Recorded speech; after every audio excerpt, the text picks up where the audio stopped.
فليتفضل مشكورا. بسم الله الرحمن الرحيم. الحمد لله والصلاة والسلام على سيدنا رسول الله محمد بن عبد الله وعلى آله وصحبه ومن والاه وبعد. Meneruskan pengajian sirah baginda Rasulullah sallallahu alaihi wasallam, kita sampai kepada bab peperangan Tabuk. Peperangan Tabuk salah satu peperangan besar yang terjadi antara kaum muslimin melawan kepada orang-orang Rom, Kristian yang berkuasa pada ketika itu. Saya suka pada malam hari ini untuk kita fokus kepada hikmah yang perlu kita ambil daripada peristiwa tersebut, lebih daripada penceritaan tentang peristiwa.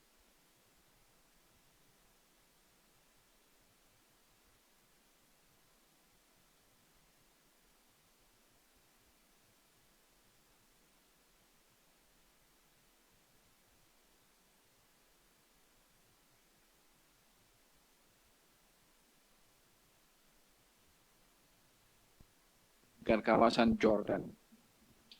Dinamakan Perang Tabuk disebabkan oleh kerana peristiwa terjadinya atau bertemunya dua pasukan walaupun tidak terjadi peperangan adalah di wilayah Tabuk, maka dinamakan peperangan itu Peperangan Tabuk.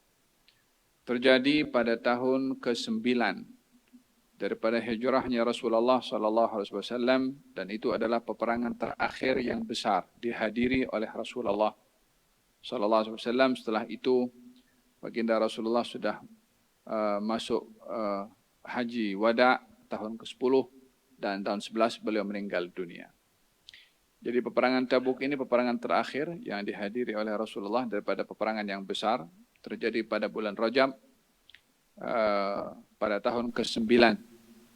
Walaupun bulan itu adalah bulan Rajab, bulan haram yang seharusnya tidak terjadi peperangan dan dilarang berlakunya peperangan di bulan Rajab. Akan tetapi oleh kerana motif peperangan ini adalah bukan kaum muslimin yang memulai. Bukanlah ada kesepakatan untuk berperang pada bulan tersebut. Akan tetapi musuh yang terlebih dahulu menyusun kekuatan untuk menyerang kaum muslimin. Maka dalam hal ini kaum muslimin mengambil langkah self-defense, mempertahankan diri disebabkan oleh kerana musuh yang terlebih dahulu memulai menyusun kekuatan untuk memerangi kaum muslimin. Maka dengan sebab untuk membela diri daripada diserang, walaupun ia terjadi di bulan yang haram, maka ia bukan merupakan satu kesalahan. Yang kesalahan bila memulai dalam peperangan di bulan tersebut. Nah, ini sekilas berkenaan dengan nama peperangan itu, Peperangan Tabuk, bila terjadi dan apa motifnya. Motif daripada peperangan ini adalah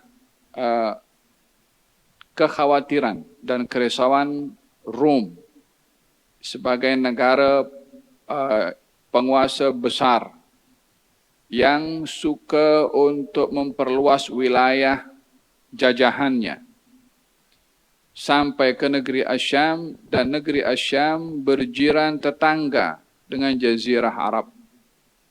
Syam itu sekarang termasuk Damsyik, Lebanon, Palestin, Suria, Jordan, ini semua wilayah Syam.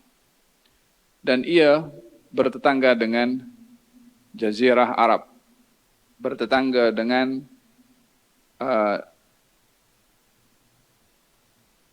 tempat yang menjadi kekuasaan kaum muslimin di Madinah. Maka Rom ketika itu risau mendengar Islam semakin berkembang, Islam semakin kuat. Yarhamukallah. Peperangan demi peperangan dimenangi oleh kaum muslimin. Kota Mekah jatuh ke tangan kaum muslimin. Peperangan Hunain dimenangi oleh kaum muslimin. Maka selangkah demi selangkah wilayah kaum muslimin itu semakin meluas dan jumlah orang Islam semakin ramai. Meluasnya wilayah yang dikuasai oleh kaum muslimin merisaukan bangsa Rom kalau wilayah mereka akan dirampas dan diperangi oleh kaum muslimin. Maka itulah motif utama peperangan Tabuk terjadi, kekhawatiran bangsa Rom, penguasa Rom, wilayah mereka akan dirampas dan diambil oleh kaum muslimin. Sebelum itu terjadi, maka mereka mempersiapkan tentera untuk mematahkan kekuatan kaum muslimin supaya tidak mengganggu dan mengambil serta merampas wilayah mereka. Alangkah ianya adalah satu hal yang serupa terjadi di zaman ini dengan apa yang berlaku di zaman dahulu. Karena khawatir satu tempat, satu negara boleh mendatangkan mudarat kepada negara musuh, Yahudi dan seumpamanya, maka diserang dulu untuk dipatahkan kekuasaan atau kekuatan ketenteraannya, karena khawatir menjadi ancaman kepada negara mereka.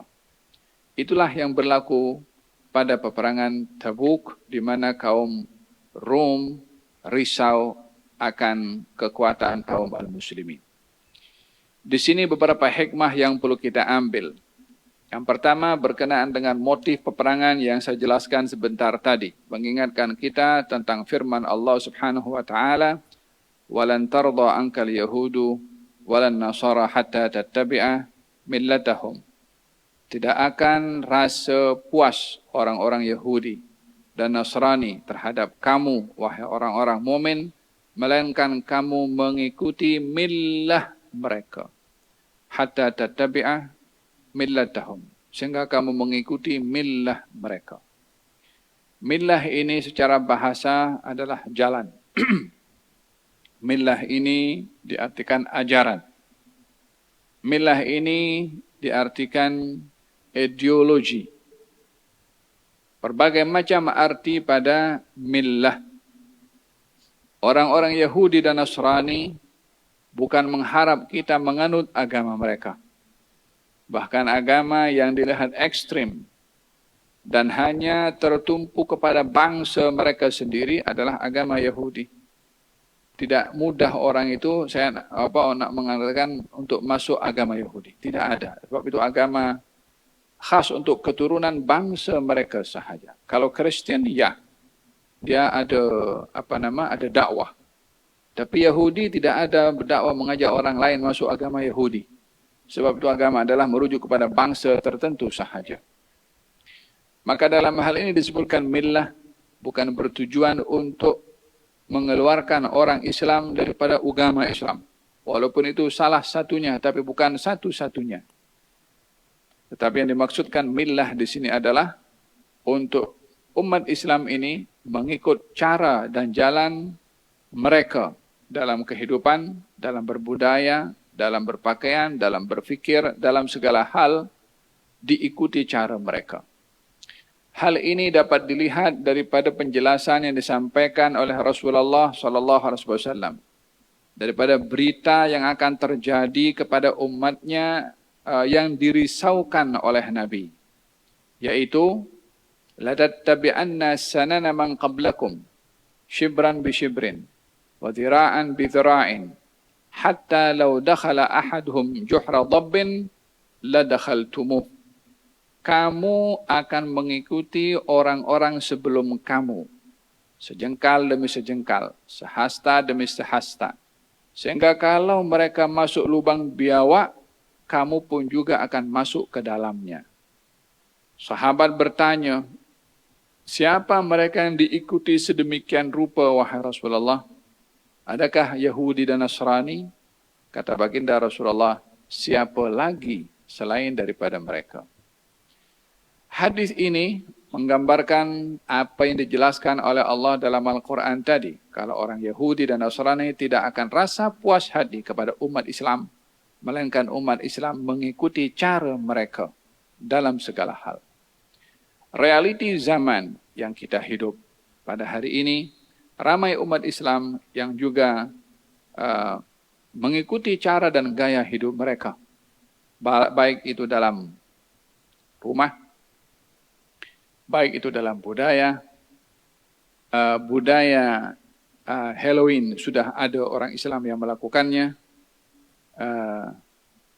budaya siram menyiram air pun juga ada orang Islam yang melakukannya, budaya dalam perkahwinan yang didedahkan di hadapan orang ramai, cara-cara yang biasa dilakukan oleh orang-orang ahlul kitab, orang Islam juga melakukannya, sehingga dalam apapun yang kita lakukan hari ini banyak meniru gaya dan lifestyle mereka yang telah diperingatkan oleh baginda Rasulullah sallallahu alaihi wasallam.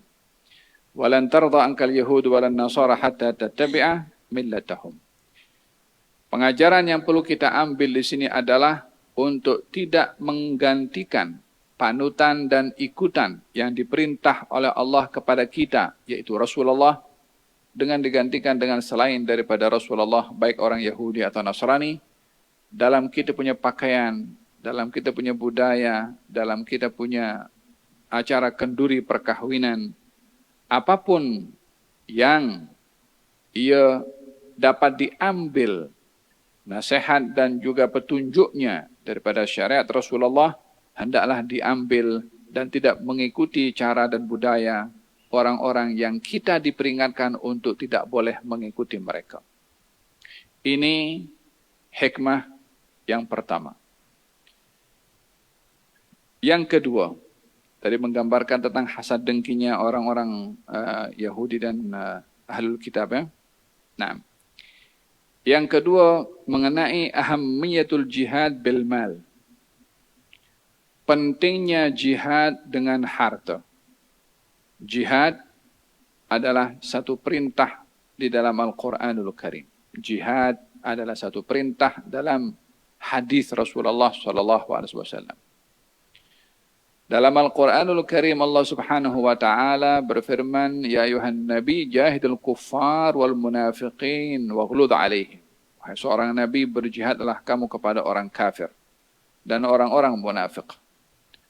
Kafir yang dimaksudkan di sini bukan semua kafir, tapi merujuk kepada kafir yang harbi, bukan semua kafir.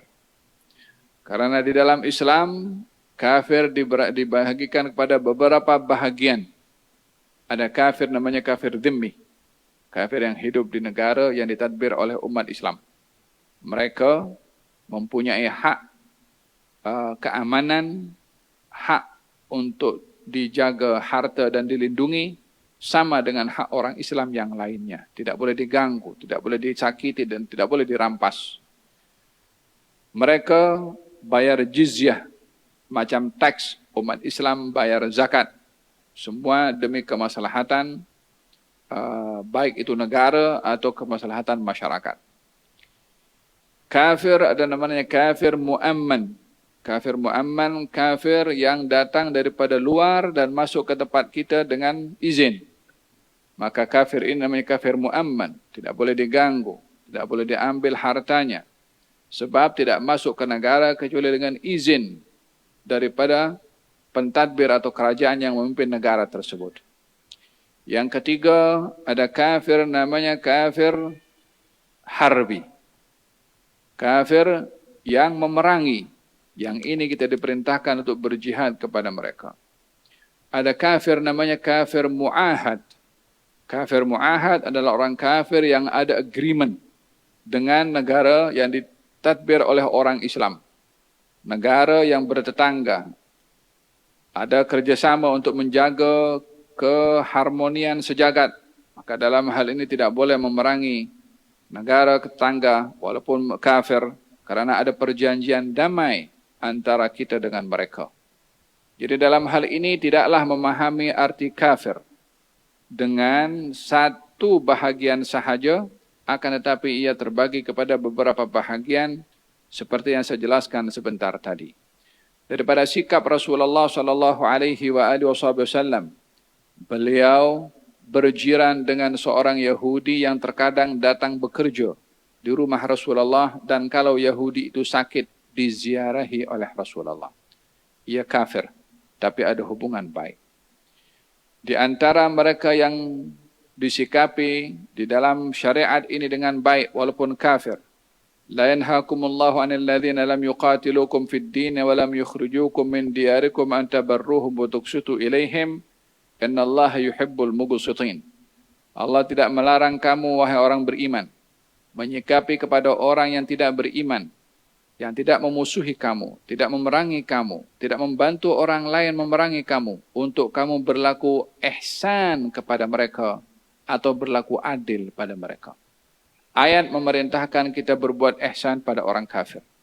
Ayat memerintahkan kita berlaku adil pada orang kafir. Dengan demikian, di dalam hadis Rasulullah ketika Fathu Makkah, kota Mekah jatuh ke tangan kaum muslimin, ketika itu Mekah dipenuhi dengan orang kafir. Nabi tidak musuhi mereka, Nabi tidak halau mereka, Nabi tidak bunuh mereka. Dibiarkan oleh Nabi sampai setengah waktu yang pada akhirnya ketika turun perintah untuk mensucikan kota Mekah daripada orang kafir, maka diperintahkan untuk beriman atau keluar daripada kota Mekah dan bukan membunuh kepada mereka. Di dalam hadis Nabi bersabda, barang siapa yang membunuh kafir zimmi, maka dia tak akan mencium bau syurga. Yani walaupun yang dibunuh oleh orang muslim, yang bunuh muslim, yang dibunuh kafir, tapi zimmi, maka si pembunuh tak akan cium bau syurga. Karena tidak boleh membunuh kepada seorang hanya dengan dasar kafir sahaja, melainkan dipastikan pada kafir yang mana satu. Dalam hal ini kita melihat bahwasanya mereka termasuk daripada orang-orang kafir yang memerangi kepada Rasulullah SAW, maka diperintahkan kepada kita untuk berjihad melawan kepada mereka. Jihad ada kalanya dengan harta. Jihad ada kalanya dengan lisan. Jihad ada kalanya dengan senjata. Baginda Rasulullah SAW bersabda, jahidul kuffara, berjihadlah kamu dengan harta kamu, dengan lidah kamu. Wa amwalikum wa alsinatikum. Dengan lidah kamu dan juga dengan harta kamu. Dalam peperangan Tabuk, jihad pertama yang dilakukan adalah al-jihad bil mal. Jihad dengan harta. Dilakukan oleh beberapa sahabat Nabi karena peperangan Tabuk waktu itu dalam kondisi persenjataan sangat terhad. Sementara peperangan yang akan dilangsungkan adalah peperangan yang besar. Sebagai kewajiban mengambil langkah sebab mempersiapkan senjata dan tentera. Seperti diperintah, wa'iddu lahum mastata'tum min quwwah. Persiapkanlah oleh kamu mengikut kemampuan kamu pada kekuatan dalam berperang. Di sini Rasulullah mengambil perintah tersebut untuk mempersiapkan sebagai asbab pada ketenteraan, persenjataan dan keperluan makanan dan yang lainnya. Didapati beberapa keadaan yang ada pada ketika itu. Di antaranya Sayyidina Abu Bakar datang menyerahkan hartanya. Ya Rasulullah, ini harta saya untuk berjihad. Ditanya oleh Rasulullah, wahai Abu Bakar, apa yang kamu tinggalkan untuk keluargamu akan harta ini? Katanya, aku tinggalkan untuk mereka Allah dan Rasulnya. Maknanya Sayyidina Abu Bakar membawa keseluruhan hartanya. Sayyidina Umar datang membawa harta. Lalu ditanya soalan yang sama. Sayyidina Umar menjawab, aku tinggalkan separuh harta untuk keluarga aku. Pesanan yang kita ambil daripada pertanyaan Nabi, apa yang kamu tinggalkan untuk keluarga? yakni ketua keluarga, baik itu ayah atau suami, tidak boleh menggunakan harta untuk apapun bentuk ibadah di luar bila ahli keluarganya tidak diberikan hak yang wajib daripada nafkah yang ditetapkan oleh syariat kepada lelaki di rumah. Baik itu sebagai ayah terhadap anak atau sebagai suami terhadap istri. Oleh sebab itu Nabi tanya, apa yang ditinggalkan oleh kamu untuk keluarga kamu? Walaupun pada jawaban ini berbeza antara jawaban Sayyidina Abu Bakar dengan Sayyidina Umar bergantung kepada level keimanan mereka berdua. Sayyidina Abu Bakar meyakini dengan diserahkan keseluruhan harta, ianya tidak akan terabaikan akan ahli keluarganya dan bukan bermaksud untuk mengabaikan ahli keluarga. Mustahil Sayyidina Abu Bakar akan berbuat demikian. Dan juga Sayyidina Umar mengikut level keimanannya dengan meletakkan sebahagian atau separuh pada harta untuk ahli keluarga. Khairukum khairukum li ahlihi wa ana khairukum li ahli. Sebaik-baik kamu yang paling baik pada keluarganya. Aku adalah orang yang terbaik bagi keluarga aku, kata baginda Rasulullah. Oleh sebab itu, lelaki bertanggung jawab pada nafkah dan keselamatan keluarga. Bila bermusafir, pastikan barang ataupun keperluan dipenuhi dan tidak bermusafir sesuka-suka untuk apapun tujuan, namun keperluan keluarga diabaikan. Oleh sebab itu, ini hikmah yang perlu kita ambil pada soalan Nabi kepada Sayyidina Abu Bakar dan Sayyidina Umar, apa yang kamu tinggalkan untuk keluarga kamu. Yang ketiga, Sayyidina Uthman bin Affan menyediakan 300 kuda lengkap dengan segala keperluan penunggangnya dan meletakkan lebih kurang 10 atau 100 ribu dinar untuk diserahkan kepada Rasulullah dan diletakkan di hadapan Rasulullah SAW. Semuanya adalah untuk dipergunakan untuk jihad. Maka baginda Rasulullah gembira dengan sikap Sayyidina Uthman bin Affan dan bersabda, ma dharra Uthman ma fa'al ba'dal yawm.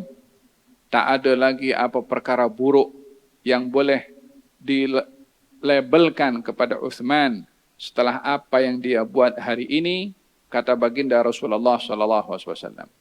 Hadis ini menunjukkan mangqabah tentang kedudukan dan kemuliaan Sayyidina Uthman. Untuk tidak ada sesiapa yang mencari-cari keburukan setelah Nabi melindungi kehormatan Sayyidina Uthman melalui hadisnya, tak ada apa-apa yang boleh perkara buruk dilabelkan kepada Sayyidina Uthman bin Affan, karena sebahagian orang yang menulis sejarah menganggap bahawa titik permulaan kelemahan pada pemerintahan khilafah Rashidin, 4 khalifah, bermula daripada Sayyidina Uthman bin Affan, sehingga dilihat atau dinilai beliau adalah punca kelemahan yang terjadi pada pemerintahan Islam. Tuduhan ini adalah tuduhan yang tidak berasas. Tuduhan ini menjatuhkan marwah Sayyidina Uthman bin Affan. Siapa boleh menjatuhkan marwahnya setelah baginda mengatakan tak ada perkara buruk yang boleh dilabelkan kepada Uthman setelah apa yang ia buat hari ini, kata baginda Rasulullah sallallahu alaihi wa ala alihi wasallam. Di sini kita mendapati 3 contoh sahabat di dalam jihad dengan harta. Al-jihadu bil mal, yakni berjihad dengan mengorbankan sebahagian daripada harta. Berjihad dengan kata-kata. Berjihad dengan kata-kata, baik itu dengan menyampaikan yang benar. Menyampaikan dakwah, menyampaikan ilmu.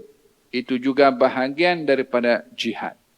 Baginda Rasulullah SAW bersabda, barang siapa yang keluar daripada rumahnya untuk mencari ilmu, untuk menegakkan kalimat Allah, maka dia fisabilillah sehingga dia balik ke rumahnya.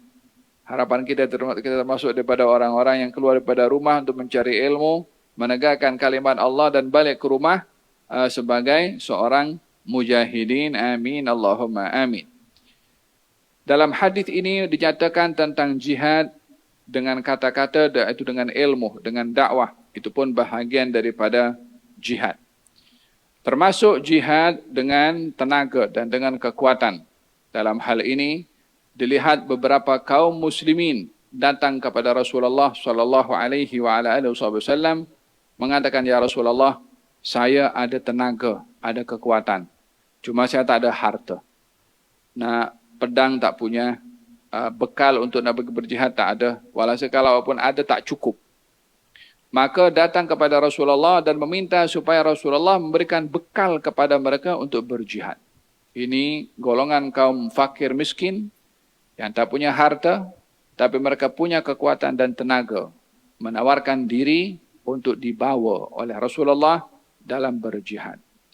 Nabi ketika itu menolak kepada mereka disebabkan oleh kerana tak ada apa bekalan yang boleh diberikan oleh Nabi kepada mereka. 300 kuda yang disediakan oleh Sayyidina Uthman sudah pun dibagikan kepada orang lain dan habis.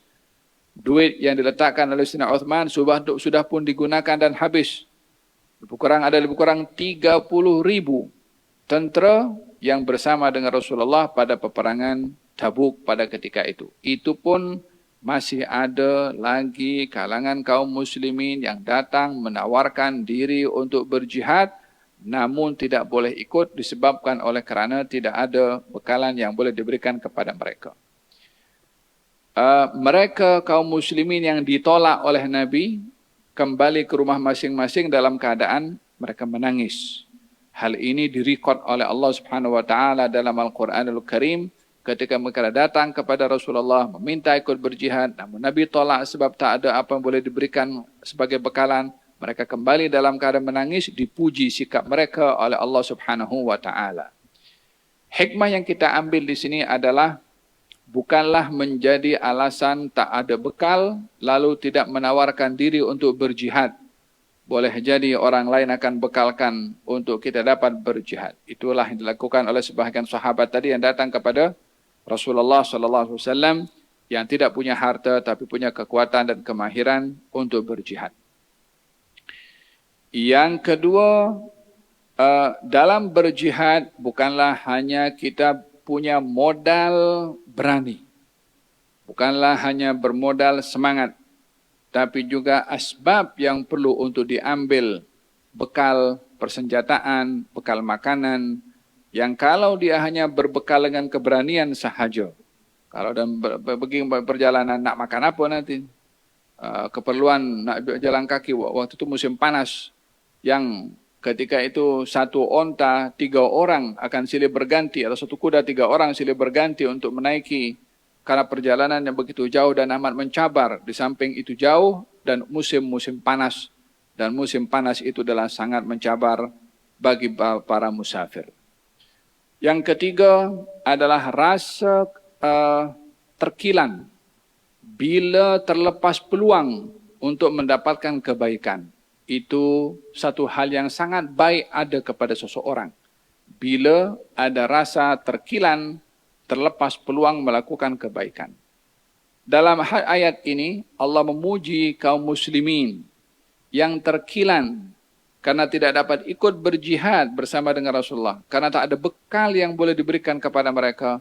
Mereka menangis, tangisan mereka itu direkod oleh Allah Subhanahu wa taala, wa a'yunuhum tafidhu minad dam'i hazana. Mereka menangis karena sedih tak dapat ikut bersama dengan Rasulullah sallallahu alaihi wasallam dalam berjihad. Hikmah yang perlu kita ambil di sini adalah kesedihan dan kegembiraan itu dinilai pada motif dan juga pada cara kita mengungkapkan kegembiraan dan kesedihan. Motif menentukan gembira dan sedih itu terpuji atau tercela.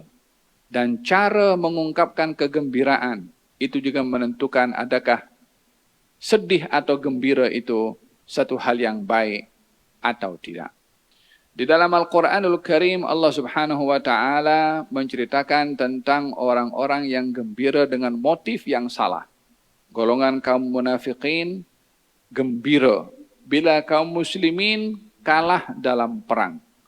Maka kegembiraan mereka dicela oleh Allah Subhanahu wa taala. Apa sebab? Motifnya adalah motif yang salah. Pada masa yang sama, dipuji orang-orang yang bergembira bila motifnya adalah motif yang baik. Qul bifadlillahi wa birahmatihi fabidzalika falyafrahu huwa khairum mimma yajma'un. Katakan wahai Rasulullah Muhammad, dengan anugerah yang Allah kasih, hendaklah kamu bergembira. Dengan anugerah dan rahmat Allah, hendaklah kamu bergembira. Disebutkan motifnya terlebih dahulu, lalu diperintahkan untuk bergembira. Demikian pada hal yang sedih. Bergantung dengan motif. Adakah motif sedih itu baik atau tidak? Baginda Rasulullah SAW bersedih dan mengungkapkan kesedihannya ketika putranya meninggal dunia bernama Ibrahim dan Nabi menangis.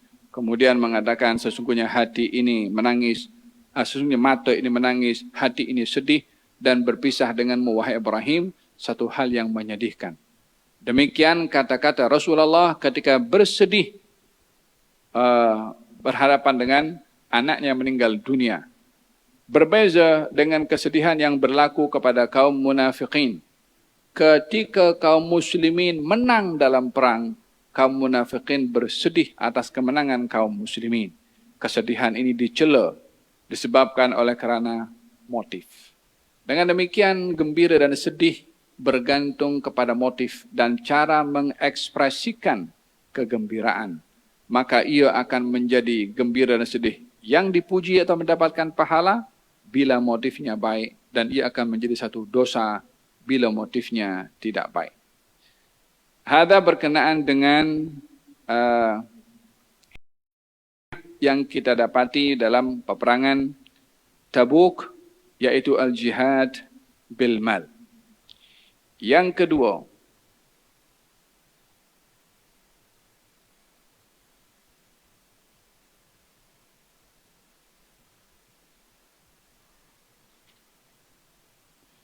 golongan kaum munafikin dan bahaya keberadaan mereka. Ini nak azan dulu kah? Nak azan.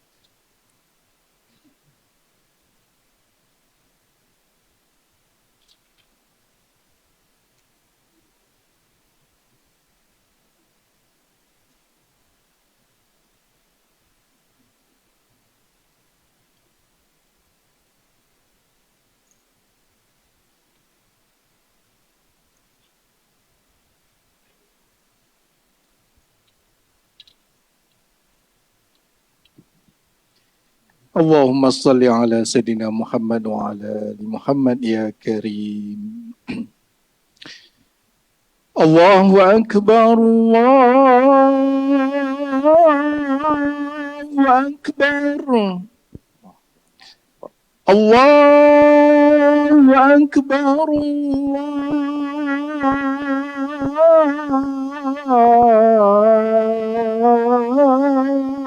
Allahu Akbar. أشهد أن لا إله إلا الله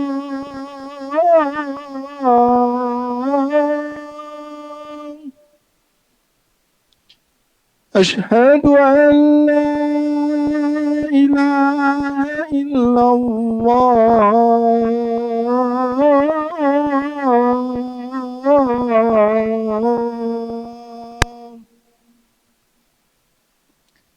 أشهد أن محمد رسول الله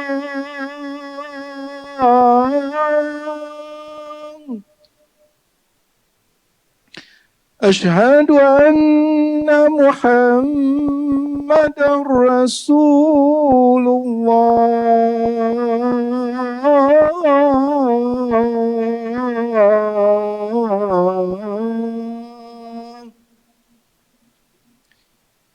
حي على الصلاة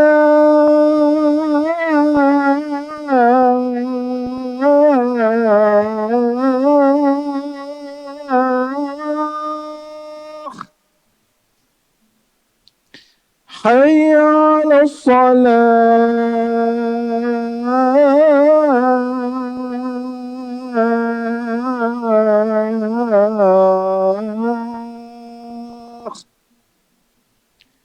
حي على الفلاح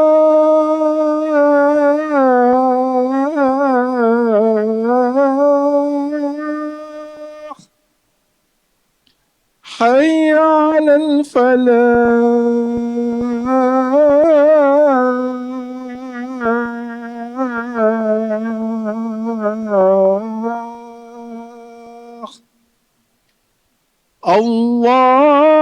الله أكبر الله أكبر لا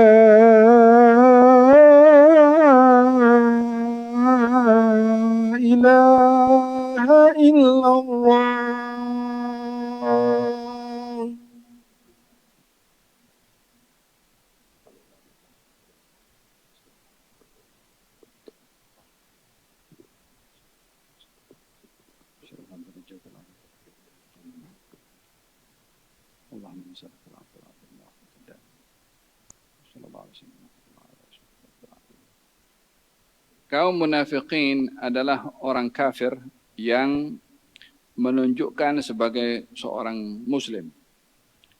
Bersembunyi dengan pakaiannya dan juga kata-katanya untuk menjadi duri dalam daging bagi kaum muslimin.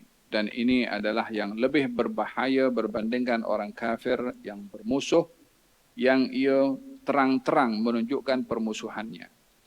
Kaum munafiqin bersembunyi di sebalik kata-katanya yang mengucapkan 2 kalimat syahadah namun menyimpan permusuhannya kepada kaum muslimin. Mereka menjadi penyakit yang meruntuhkan kekuatan kaum muslimin. Mereka menjadi spy untuk menyampaikan maklumat kepada kaum musyrikin tentang keadaan kaum muslimin.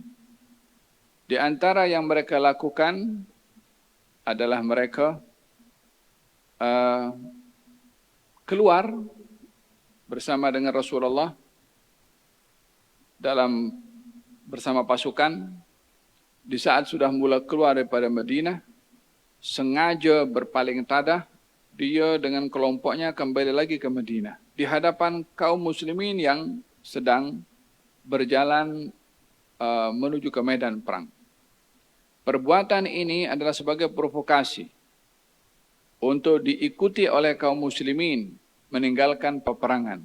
Sengaja mereka keluar terlebih dahulu, lalu kemudian mereka tinggalkan kaum muslimin untuk mengajak kaum muslimin yang lainnya meninggalkan Rasulullah SAW dalam berperang dengan kata-kata untuk apa nak korbankan nyawa kita. Sementara kita ada keluarga, ada anak, ada kekayaan, ada kebun, ada korma.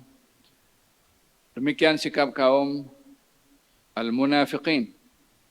Ada di antara mereka yang bersandiwara, mengatakan kepada Rasulullah, ya Rasulullah, saya ada keluarga, ada orang tua yang perlu jagaan saya ada istri yang sakit, saya ada, walhasil 1001 alasan. Mereka datang dengan berbagai macam excuse dan diizinkan oleh Nabi untuk tidak join dalam peperangan. Ada di antara mereka yang campaign dengan kata-kata, dan campaign mereka direkod oleh Allah Subhanahu wa taala dalam Al-Qur'anul Karim. Katanya farihal mukhallafuna bimaq'adihim khilaf Rasulillah. Orang-orang munafik seronok tidak ikut perang bersama dengan Rasulullah dalam peperangan Tabuk. Wa karihu an yujahidu bi amwalihim wa anfusihim fi sabilillah. Mereka tak mahu mengorbankan harta dan nyawa mereka di jalan Allah. Bahkan mereka kempen dengan mengatakan wa qalu la tanfiru fil har. Kita jangan keluar sekarang cuaca tengah panas. Untuk apa kamu nak keluar berjihad dalam cuaca panas, kamu tak akan mampu berhadapan dengan cuaca. Walhasil provok. Allah Subhanahu wa taala menjawab, "Qul naru jahannam ashaddu harra law kanu yafqahun." Kalau orang munafik mau berfikir neraka jahanam lebih panas daripada panasnya matahari. Mereka tidak mahu berpanas-panas di dunia, namun mereka rela berpanas-panas di neraka jahanam. Itulah realiti yang menjadi keadaan kepada kaum al-munafiqin. Direkod hal ini oleh Allah dalam Al-Quranul Karim untuk kita berhati-hati daripada memiliki sifat munafik dan berhati-hati daripada orang munafik. Dalam kekuatan yang tersusun, biasanya ada musuh daripada luar dan musuh daripada dalam. Musuh daripada luar mudah dikenali. Musuh daripada dalam sukar untuk dikenali. Oleh sebab itu dalam perang yang menjadi kekuatan itu adalah spy atau informan di setiap zaman, mulai dahulu sampai zaman kita sekarang. Kekuatan yang ada itu adalah terletak pada informan, intel, jasus, orang-orang yang mengintai untuk mencari informasi. Kaum munafiqin membangun masjid yang akan dibahaskan pada pertemuan yang akan datang insyaAllah. membangun masjid dengan tujuan untuk menjadi sumber intel atau jasus untuk menyampaikan maklumat tentang kaum muslimin kepada orang-orang kafir. Menaranya, bangunannya, headquartersnya itu masjid. Apa sebab dibuat masjid? Supaya tak nampak sebagai tempat untuk mencuri informasi. Oh, ini bikin masjid untuk orang pergi salat. Padahal tujuannya adalah untuk memecah belah umat Islam. Walladzina ittakhadhu masjidan dhiraran kufran wa tafriqan bainal mu'minin wa irsadan liman haraballaha wa rasulahu. Wa la yahlifunna in aradna illa al-husna. Mereka membangun masjid dhirar, di dalamnya ada kufur, memecah belah umat Islam, dan juga untuk menjadi sumber informasi. yakni untuk mencuri info dan disampaikan kepada pihak-pihak yang akan memerangi kepada kaum al-muslimin. Demikian bahaya daripada orang-orang munafik. Oleh sebab itu, kita diberitakan berhati-hati kepada musuh yang nyata sekali. Berhati-hati musuh yang tersembunyi 1000 kali. Karena kita tak tahu yang mana satu. Nah, yang ketiga daripada pengajaran di sini adalah al-jizyah. Al-jizyah, yakni ketetapan yang ditetapkan oleh pemerintah kaum muslimin kepada orang-orang kafir yang berdamai dan surrender dalam perang. Karena peperangan Tabuk tidak berlaku pertempuran. Tidak ada angkat senjata antara dua kelompok. Tapi berakhir peperangan itu dengan berdamai, mengaku kalah, surrender sebelum berperang. Rum waktu itu surrender. Maka dengan dasar surrender itu ditetapkan jizyah. Yakni untuk membayar kepada kaum muslimin jumlah tertentu yang diputuskan oleh pihak mahkamah untuk kemaslahatan bersama. Orang Islam bayar zakat. Nah, yang keempat mengenai tentang apa yang dilakukan oleh Rasulullah SAW ketika baginda Rasulullah dalam perang lalu di kawasan kaum Thamud. Kaum Thamud. Kaum Thamud kaumnya Nabi Saleh. Wa ila Thamud akhahum Salihah. Kepada kaum Thamud kami utus Nabi Saleh. Katanya dalam Al-Quranul Karim Allah Subhanahu wa taala menceritakan tentang kaumnya Nabi Saleh, mengatakan faqalu abasharu yahdunana fakafaru wa tawallau wastaghanallah. Adakah manusia seperti kami juga yang akan berdakwah mengajak kepada kami beriman kepada Tuhannya? Abashara minna wahidan nattabi'uhu. Adakah satu orang saja kami ikuti? Inna idzal lafi dhalali wa su'ur. Kita akan sesat kalau ikut orang ini. Yang dimaksudkan adalah Nabi Saleh. Kata Nabi Saleh mengatakan, apa yang kamu mahukan untuk membuktikan kalau aku ini dakwahnya benar? Katanya kalau kamu boleh keluarkan onta daripada batu, aku akan beriman. Kata kaum Tsamud, Nabi Saleh berdoa, keluar onta daripada batu di hadapan mata mereka. Namun mereka enggan untuk beriman. Katanya kamu boleh minum daripada perigi ini sehari dan kamu minum sehari onta yang minum. Oleh kerana saling berbagi seperti itu, sebahagian daripada umat Nabi Saleh tidak merasa selesa karena khawatir akan ramai yang mengikut Nabi Saleh. Maka mereka berpakat satu dengan yang lain. Fanadaw sahibahum fata'ata fa'aqar. Mereka berpakat, kita sembelih saja ontanya Nabi Saleh. Sembelihlah onta itu.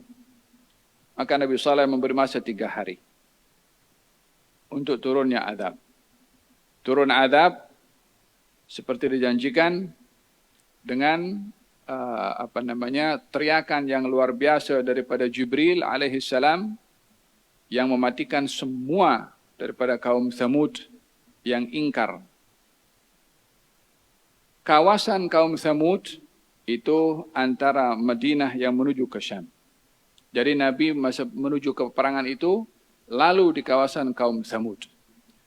Maka baginda ketika lalu di kawasan itu, baginda bersabda, Katanya, la tadkhulu masakin alladhina zalamu anfusahum an yusibakum ma asabahum illa an takunu bakin thumma gana' ra'sahu wa asra'al sayra hatta ajaza al-wadi. Kalau kamu lalu di sebuah tempat yang di situ pernah dihuni oleh satu kaum, yang kaum itu ditimpa laknat dan musibah, bala, bencana. Kalau kamu lalu di kawasan itu, hendaklah kamu dalam keadaan menangis dan risau. Khawatir menimpa kepada kamu apa yang menimpa kepada mereka. Lalu Nabi tundukkan kepalanya, tutup dengan kain selendangnya dan mempercepat laluan daripada kawasan tersebut. Hari ini kita dapati tempat-tempat itu menjadi tempat pelancongan bagi orang Islam untuk pergi ke situ. Yang diperintahkan oleh Nabi kita pergi kawasan itu kalau lalu takut terkena musibah, kita ramai orang Islam yang ramai pergi ke sana ambil gambar tentang bangunan-bangunan yang unik. Lebih fokus kepada keunikan bangunan, lebih daripada ibrah yang perlu diambil daripada musibah dan bala yang menimpa kepada mereka sebagai murka dari Allah Subhanahu wa taala. Kita bila pergi ke haji, perjalanan kita daripada Arafah menuju ke Muzdalifah sampai ke Mina akan lalu di lembah namanya Wadi Muhassir. Lembah itu yang pernah dilalui oleh Nabi ketika haji, tapi Nabi lalu dengan cepat. Disebabkan oleh kerana di situ Abraha diazab oleh Allah Subhanahu wa taala dengan burung ababil. Dihantarkan burung ababil melempar kepada mereka. Oleh kerana berlakunya musibah kepada Abraha dan tenteranya di kawasan tersebut, Nabi kalau lalu di kawasan itu, Nabi lalu dengan cepat dan dalam keadaan takut. Kata Nabi, kalau kamu lalu di tempat-tempat kawasan-kawasan yang pernah turun musibah di situ, hendaklah kamu dalam keadaan risau dan takut serta menangis, khawatir menimpa kepada kamu apa yang menimpa kepada mereka. Jika tidak boleh menangis, usahakanlah kamu berada dalam keadaan takut seakan-akan kamu menangis. Demikian ibrah yang perlu kita ambil. Sebaliknya, bila di tempat di mana di situ berlaku laknat dan musibah, kita diperintahkan kalau lalu kawasan itu dalam keadaan takut dan risau, demikian juga kalau kita lalu di kawasan yang pernah turun rahmat di situ. Gua Hira, tempat turunnya ayat Al-Quranul Karim. Orang kata, tidak adalah bahagian daripada umrah itu ziarah ke Gua Hira. Memang pun juga. Pergi kedai korma pun juga bukan bahagian daripada umrah. Pergi mall itu pun juga bukan bahagian daripada umrah.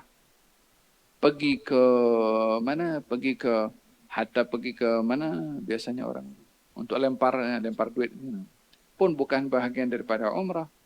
Tapi itu kawasan untuk kita mengambil ibrah. Di tempat orang yang kena balak, kalau terpaksa kita lalu, kita diperintahkan mengambil ibrah. Lah di tempat turunnya rahmat, tak boleh bid'ah. Satu kiasan yang tak logik. Justru kita diperintahkan untuk lalu di tempat-tempat yang pernah berlaku hal yang baik, hal rahmat yang terjadi. Coba kita tengok perjalanan Rasulullah SAW dalam Isra dan Mi'raj. Nabi singgah di Bethlehem atau Baitul Lahmin. Kata Jibril, di sini Nabi Isa dilahirkan. Untuk apa Nabi pergi ziarah ke tempat itu? Yang lebih mulia siapa, Nabi Muhammad dengan Nabi Isa, Nabi Muhammad? So kenapa pergi ke tempat lahirnya? Tempat je. Kalau bukan di situ tempat untuk mengambil ibrah atas kelahiran seorang insan yang amat luar biasa di sisi Allah Subhanahu wa taala, yang mengenang tentangnya sejuta pengajaran yang kita dapat ambil daripada Nabi Isa alaihissalam. Allah berfirman tentang Fir'aun. Al-yawma nunajjika bibadanika litakuna liman khalfaka ayah. Aku selamatkan jasanya Fir'aun untuk menjadi ibrah kepada orang setelahnya Fir'aun. Lah Fir'aun dikekalkan jasanya sekarang untuk mengambil ibrah. Kalau orang-orang yang mulia, tak boleh diambil ibrahnya dengan sejarahnya, Kak. Kalau kita mengambil ibrah dengan kejamnya Firaun, mengambil ibrah dengan sombongnya Firaun, kita tak bolehkah mengambil ibrah dengan zuhudnya para anbiya, zuhudnya para aulia, imannya para aulia, istiqamahnya para aulia. Barulah itu balance namanya. Wahakadha diperintahkan kita untuk mendatangi tempat-tempat untuk kita mengambil ibrah yang terjadi pada Rasulullah sallallahu alaihi wa ala alihi wa sahbihi wasallam. Nabi singgah dalam perjalanan Isra dan Mi'raj ke Gunung Tur. Untuk apa Nabi ke Gunung Tur? Nabi Musanya sudah meninggal dunia. Untuk apa pergi ke Gunung Tur? Kalau bukan mengingati bagaimana pertemuan Nabi Musa dengan Allah Subhanahu wa taala yang dijadikan oleh Allah dipilihkan tepat di Gunung Tur. Dan seperti mana kita diperintahkan risau di tempat-tempat yang pernah berlaku bala dan musibah, kita diperintahkan untuk mengharapkan rahmat dan pemberian di tempat-tempat yang pernah berlaku perkara yang baik kepada orang-orang terdahulu daripada para anbiya ataupun daripada para aulia. Hada ibrah yang perlu kita ambil. Kemudian katanya, dalam peristiwa peperangan Tabuk, Nabi banyak memberikan kelonggaran kepada orang-orang munafik yang datang meminta excuse untuk tidak hadir. Namun Nabi tegas kepada orang-orang beriman yang tidak hadir dalam peperangan Tabuk, dihukum oleh baginda Rasulullah sallallahu alaihi wasallam. Ada 3 orang di antara mereka bernama Ka'ab bin Malik, kemudian Hilal ibn Rabi', falhasil dengan Marara ibn Rabi' dan Hilal bin Umayyah. Falhasil 3 orang beriman. Mereka tidak ikut dalam perang tanpa ada sebab.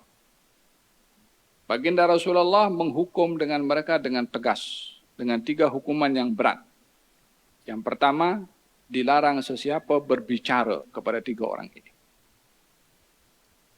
Dilarang sesiapa berbicara. Dalam Islam, kita tidak boleh menghijrahkan diri atau memulaukan kawan kita selama 3 hari, tidak bercakap karena marah dan seterusnya. Dan itu dilarang. Bila marah dengan seseorang tidak bercakap, jangan lebih daripada 3 hari. 3 hari ke atas dilarang oleh Nabi Muhammad SAW. Namun 3 orang ini dihukum oleh Nabi dengan tidak boleh seorang pun berbicara dengan mereka. Adakah ada kontradiksi daripada hadis Nabi yang melarang kita berselisih dengan orang lain tak bercakap lebih daripada 3 hari, sementara Nabi melakukan sendiri dalam hal ini melarang kaum muslimin berbicara lebih daripada 3 hari. Katanya, bila pembicaraan yang dilarang itu bermotifkan dengan motif hukuman yang dibenarkan dalam syariat kepada mereka yang melanggar syariat, ya kita boleh untuk tidak berbicara atau memulaukan kepadanya disebabkan pelanggaran mereka dalam syariat. Memulaukan orang bukan oleh kerana masalah-masalah keduniaan, tapi bila ia adalah seorang yang degil, bila ia orang yang menentang kepada agama, bila ia terang-terang dalam melakukan yang haram, di sini kita boleh untuk menjauhkan diri dan tidak berbicara dengannya demi tujuan untuk tidak mengiyakan apa yang dilakukan oleh orang itu pada pelanggaran terhadap hukum hakam syariat. Yang kedua, ketiga orang itu dihukum oleh baginda Rasulullah sallallahu alaihi wasallam dengan di antaranya adalah Ka'ab bin Malik, diuji walaupun tidak diajak berbicara oleh kaum muslimin, dia mendapat peluang untuk diajak oleh Raja Ghassan beragama Kristian, mengatakan kepada Ka'ab bin Malik, Ka'ab, kamu sudah dipulaukan oleh orang yang kau beriman dengannya, yaitu Rasulullah. Kaum muslimin pun tak bercakap dengan kamu. Kamu seorang diri di sana, datang ke tempat kami. Kami beri kepada kamu jawatan. Dan kami beri kepada kamu kemewahan. Di sini Ka'ab bin Malik berhadapan dengan dugaan di dalam mentaati perintah Allah ketika dipulaukan, ketika dikucilkan. Ka'ab bin Malik ini pergi ke pasar bukan untuk nak beli barang. Nak tengok orang tegur dia ke tak tegur dia. Orang sapa dia ke tetap menyapa kepada dia. Sampai satu hari dia pun pergi ke masjid untuk salat berjamaah dengan Nabi. Semata-mata ingin hidup bermasyarakat. Pergi ke pasar, tanya dengan temannya. Tanya sesuatu, tak dijawab. Tak dipandang pun juga. Pergi kepada Rasulullah SAW. Mengucapkan, Assalamualaikum warahmatullahi wabarakatuh. Nabi tak pandang dia. Maka kalau Ka'ab bin Malik tunduk, Nabi tengok kepada dia. Kalau Ka'ab bin Malik angkat kepala tengok wajah Nabi, Nabi buang muka macam ni. Tegas waktu itu. Semata-mata bukan ingin menyeksa. Tapi ingin membezakan antara orang yang taat kepada Allah, yang kalau melakukan pelanggaran redha untuk dihukum, maka dia akan diangkat darjat oleh Allah dengan kesalahannya yang dia insafi dan mahu menerima hukuman. Berbeza dengan kaum munafikin yang bersandiwara. Kaum munafikin bersandiwara 1001 alasan. Diiyakan oleh Nabi. Karena mereka tak layak untuk mendapatkan penghormatan dari Allah. Tapi ketiga orang ini yang jujur, yang beriman, ketika melakukan kesalahan, mengaku melakukan salah. Bila mengaku, redha untuk dihukum.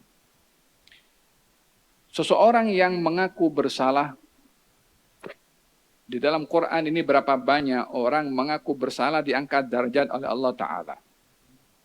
Nabi Adam alaihissalam buat salah.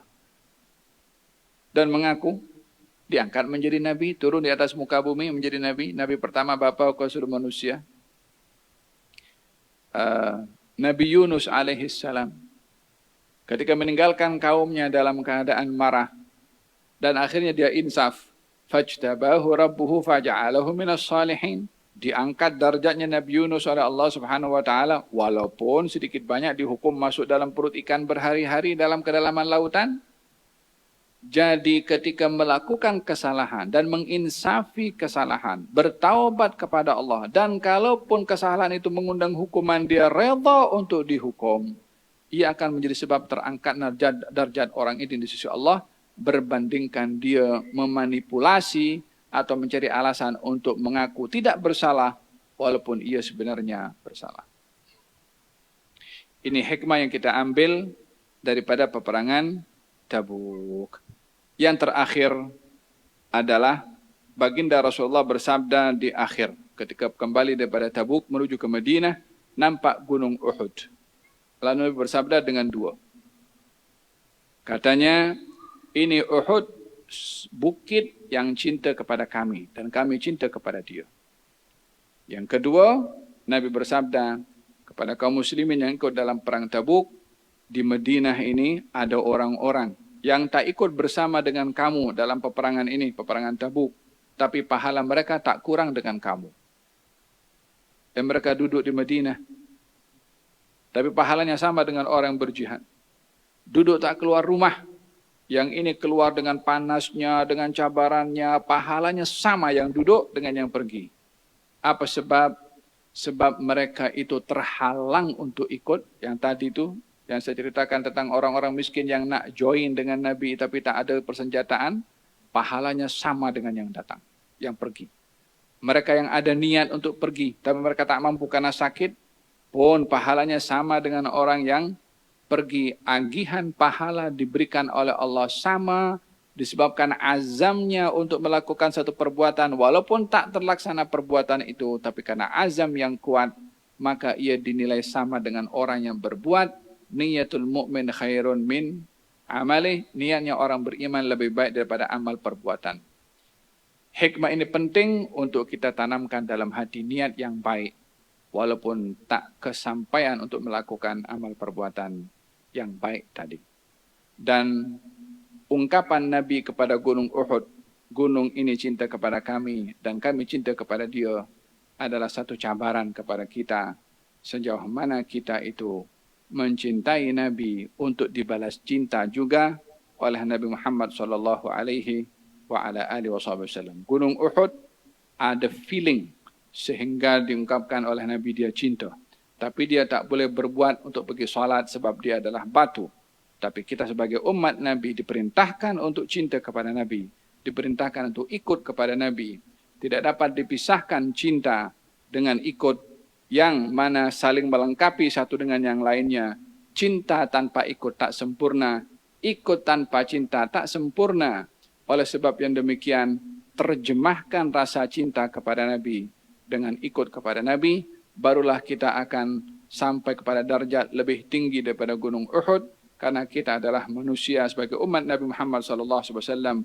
Gunung Uhud adalah batu yang menjadi saksi akan kecintaannya kepada baginda Rasulullah SAW. Moga-moga Allah Subhanahu Wa Taala berkati majlis kita, diberikan oleh Allah rasa cinta kepada Nabi SAW. Cinta itu dapat dihayati dengan hati dan jiwa, diungkapkan dengan kata-kata, diterjemahkan dengan istiqamah dan iltizam kita dengan adab dan sunnah Nabi Muhammad SAW. Birahmatika arhamar rahimin. Wa sallallahu ala sayyidina Muhammadin wa ala alihi wa sallam. Walhamdulillahi rabbil alamin. Bisirril Fatihah. Rahmanirrahim. Maliki yaumiddin. Iyyaka na'budu wa iyyaka nasta'in.